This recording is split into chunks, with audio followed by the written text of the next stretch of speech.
So I already referred to this, but I just think it's so important. Whether you're a family member who's working in the business, CEO of your family's business, next gen, or this is fairly common across any high-performing leader, right? This list of things, and I just made these up. This is, I'm probably leaving stuff off, but a great leader, by definition, listens well. They listen to their stakeholders. They listen to the people who put them in place. They listen to the people who hired them. They know what's expected. They don't want to be told what to do on a daily basis. They don't want to have you over their shoulder. They want some freedom. They want to have input into what's expected of them. But they understand if you are the owner of the business, you are going to set the objective, and then they want to deliver it. So I don't think any of this is news to you all, but I just want to challenge it in the context particularly of non-family leadership. I hear it over and over and over again that we can't because I would challenge you on that. BOLO. So BOLO is, if you're in law enforcement, that's be on the lookout, right? Is that right? Is anybody here in law enforcement? It's not the tie, the BOLO tie, but be on the lookout. So our board, we are constantly on the lookout for board members. That's really a secret sauce. I talked about we have 3 who've been on for 20 and 3 who've been on for less than 10. And that is a constant, let's meet, let's see who's out there. We are looking at, how many family members do we want on the board? We've had as few as 1. We've had as many as 2. We're always talking about how to, so the search is inside the family too. It's not just out there. We're looking across a variety of different categories, age, gender, industry, geography. I would say we've been fortunate. For years, we've had 2 women on our board. And I would say it is, if you are starting out, if you're thinking about building a board, if you're looking into this, I'd start there. It is so important, the diversity of voices. It is so important for us. It has served us so well. And I think it's Norway where they have a law that the board has to be, 40% female. And, law may not be the right way to get at that versus encouraging, but I would encourage you. And I would say to the extent that you can start there and build your board around a core of voices who don't look like you or think like you or live where you live or know your industry, as Dad said, they don't even have to know your industry. You'll be well served by that. And I say rows before columns on the criteria.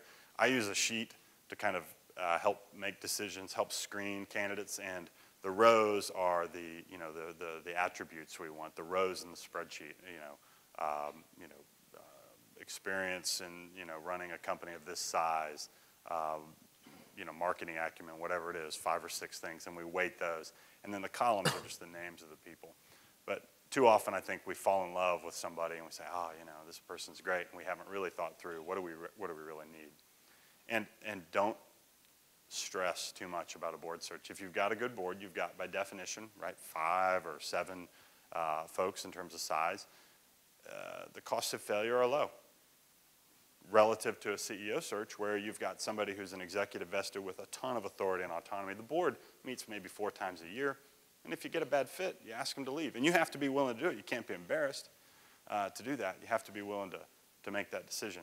But it's, for any of you who have ever let anybody go, that's never easy. But board member, it's a little easier, little get. Clearly, there's a benefit in having the wisdom of the board members, their strategy, their thoughts. There's tremendous benefit from letting them react to ideas you've got, and you're forcing yourself to explain it to them. That's hugely valuable. Accountability for the CEO. But I want to point out, the firewall you get from a board is awesome. I function in our system as our lead stockholder, so I'll go back to the family, and I'm responsible for saying, well, this is what we talked about at the board, or this is what I think. Sometimes it's what I think. But if I can say, hey, the board thought, that is gold. It is so valuable for me. And it's the same way for the CEO. So we don't fall into this pattern of, hey, it's my idea and I'm going to sell you on it. It's the board has sort of seasoned it and improved it. And you got to think about this, if you could have the barbells on either side. The board, having a professional board, helps us attract the best possible leadership talent at the senior level. So not just the CEO, but even the folks maybe 2 layers out from the CEO. All those things I said earlier about great leaders, they love the stability right?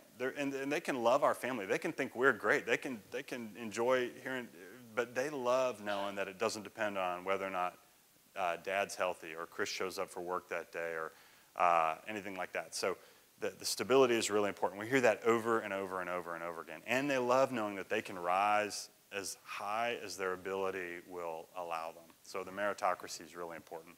And on the family side, the further we get from the business, the more we need to know that there is somebody and a group of somebodies ideally in the same way watching the show. And I will point out, transparency is super critical. In our system, we allow any stockholder to come to the board meetings. We publish the board book and send it out to anybody in the family. And I say stockholders and their households. So as a practical matter, any family member can sit in our board meetings. And we have really well grooved now expectations around behavior and confidentiality and holding things like that. So it works fairly well. But it's funny, the more liberal we make our attendance policy for the family at the board meetings, the fewer people attend. I want you to think about it, because a lot of you are sitting there saying, I don't want these clowns in my board meeting. I don't know what to. The more loosely you hold this, the less likely it is you'll have to tighten it up. And we have a redemption policy in place, for example, for our equity. And we have for years sort of, kind of done this. But the more liberal we make that redemption policy, the fewer redemptions we get. You follow? It's just something about people feeling that it's there when they want it. The trust in the board is there. If they ever want to drop in, it won't be weird that so-and-so showed up at a board meeting. It's totally natural. And we have, in that result, we have, in our board books, we have all this information out 4 times a year in their hands. I mean, everything you could want to know about the company. Is it a little risky? Yeah, it could be. The board book could walk, you could have an angry family member. But the trade-off for us has been a system that really has promoted a lot of trust.